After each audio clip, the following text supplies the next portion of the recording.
É o Atlético que chega aqui no Rádio Esportes da Itatiaia, hoje com Pedro Abílio. Bom dia, Pedro. Bom dia, Romano. Bom dia, Alê, Simões, todo mundo que está com a gente no Rádio Esportes neste sábado. Jogadores neste momento em atividade. Depois de 17 dias de férias, voltaram no início dessa semana, fizeram trabalhos físicos. O Cuca passou a comandar atividades táticas e neste sabadão, enfrentando o Betim em um jogo treino a portas fechadas na cidade do Galo, em Vespasiano.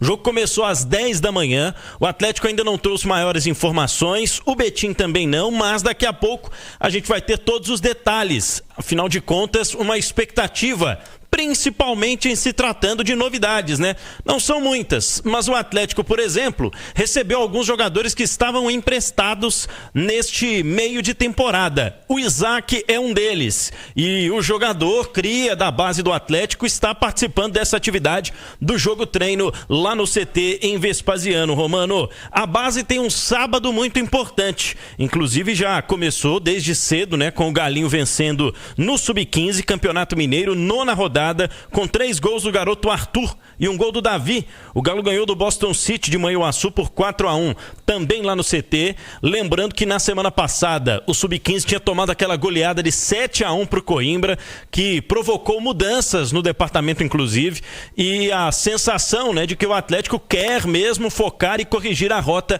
nas categorias de base. Ainda falando sobre a agenda de jogos, está rolando neste momento, começou há pouco às 11 horas, o Sub-17 contra o Boston City também.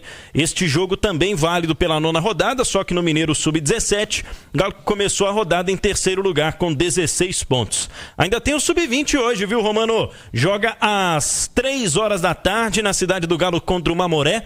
Campeonato Mineiro. O Atlético está tendo, né, esse Campeonato Mineiro como um desafogo depois de muito questionado o time Sub-20 no Campeonato Brasileiro, né? O Atlético está em vias de ser rebaixado, lutando contra o rebaixamento, ficou no 0-0 contra o Cuiabá na última terça-feira. Então joga o Galinho no Sub-15, no Sub-17 e também no Sub-20, e a gente repercute aqui no Rádio Esportes, né, Romano? Vocês receberam ontem o Luiz Carlos Azevedo, gerente geral nas categorias de base do Atlético, e para repercutir no Rádio Esportes neste sábado, vamos trazer alguns trechos importantes do que o gerente geral da base do Galo falou em relação ao cuidado com a revelação de jogadores, um dos pilares dessa gestão, e é claro, o Atlético precisa e muito melhorar a revelação de atletas. Primeiro, Luiz Carlos, como é que vocês estão lidando com essa situação complicada que a base do Atlético vem vivendo em 2025? Duas situações completamente atípicas e que, pela grandeza do clube que nós representamos, não podemos estar e não podemos achar isso algo normal. Eu estou há 3 meses no clube, então nós estamos já implementando uma série de ações em conjunto com a diretoria. Então, desde a minha chegada, um alinhamento muito grande com o Brax, com o Vitor, com o Bruno Musi, enfim. Tivemos reuniões semana passada com toda a diretoria, tem sido frequente. Algumas ações estruturais já estão sendo feitas, algumas já foram até divulgadas, melhorias estruturais. A gente já teve uma mudança grande na captação, então tem chegado diversos atletas e a gente vai precisar mudar algumas questões de mentalidade, de comportamento, para que a gente possa estar colocando o Atlético onde ele deva estar. E, acima de tudo, poder estar formando jogadores para a equipe profissional. O principal objetivo nosso tem que ser esse, tem que ter muito claro, todo ano a gente precisa ter 2, 3 Alissons, como teve esse ano, de vendas expressivas, para que a gente possa estar dando retorno técnico e financeiro para o futebol profissional do clube. Você veio de uma base que revela muitos jogadores, que rende muito para o seu clube, que é o Flamengo, e você falou de mudança de mentalidade. Estava muito diferente do que você estava acostumado, de uma base não só que produz talentos, mas vencedora, do que vinha sendo praticado no Atlético? Então, nós estávamos até conversando anteriormente aqui com o Cláudio. Todo grande atleta que eu trabalhei, ele é um vencedor nato, ele é um competidor nato. O atleta, a gente precisa formar ao longo do seu processo de base ser vencedor para que ele chegue no profissional do Atlético, vá jogar naquela arena imponente, coisa que a gente já está fazendo, eles vivenciando, tendo essa oportunidade de treinar e jogar na arena, que vai estar com 40, 44 mil apaixonados apoiando, num jogo de Campeonato Brasileiro, num jogo de Libertadores, e ele precisa estar preparado para isso. E esse atleta, o formar é o principal, mas formar vencedor é o ideal. Então, a gente acredita que ter essa questão da mentalidade vencedora, de saber que a gente não vai abrir mão de jeito nenhum da formação, mas que a gente vai formar de uma forma mais completa um atleta vencedor é importante. E volto a dizer, trabalhei 10 anos no Flamengo, anteriormente trabalhei 13 anos no Vasco. Tive a oportunidade de trabalhar com grandes atletas de seleção brasileira, de destaques, e todos eles tinham essa questão muito forte da parte mental, da parte de intensidade, da parte de entrega e, naturalmente, a capacidade técnica que hoje o futebol exige. Então, são coisas que elas vão acompanhar dentro da formação desses atletas para a gente poder estar preparando cada vez melhor para a nossa equipe profissional.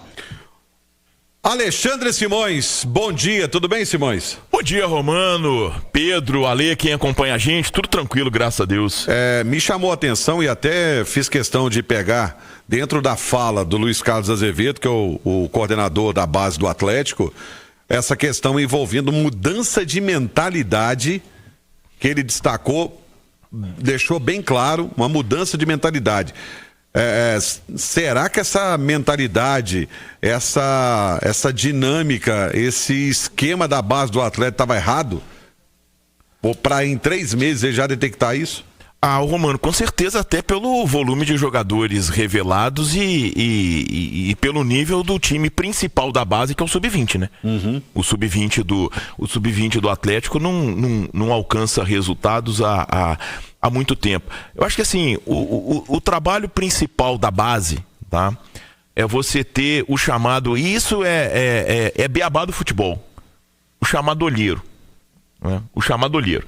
A captação é um negócio. Isso, a captação na base, ela é fundamental. E a captação, ela começa ali na chamada peneirada, né? E passa pelo acompanhamento de competições, de torneios, é uma garimpagem, né?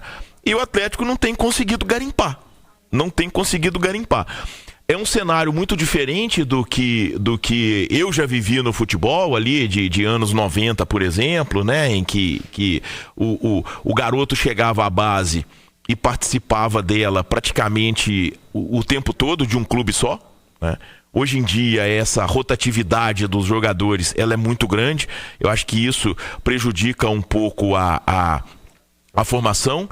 Agora, eu acho também que a questão da categoria de base, o fundamental é você ter um projeto.